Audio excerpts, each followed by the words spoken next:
Two-factor authentication 2FA adds an extra layer of security to your Chase bank account. Follow these steps to enable it quickly and easily. Step 1. Log into your Chase account. Visit the Chase Bank website or open the Chase mobile app. Enter your username and password to access your account. Step 2. Navigate to Security Settings. Once logged in, look for the Profile and Preferences or Account Settings section. Click on it to find the Security Settings. Step 3. Select Two-factor authentication.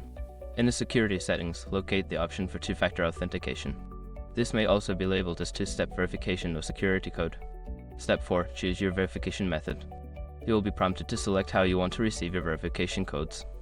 Options typically include text messages, phone calls, or authentication apps. Choose your preferred method and follow the prompts. Step 5. Confirm and save changes.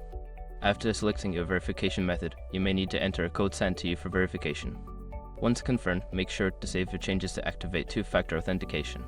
By following these steps, you can enhance the security of your Chase bank account with two-factor authentication.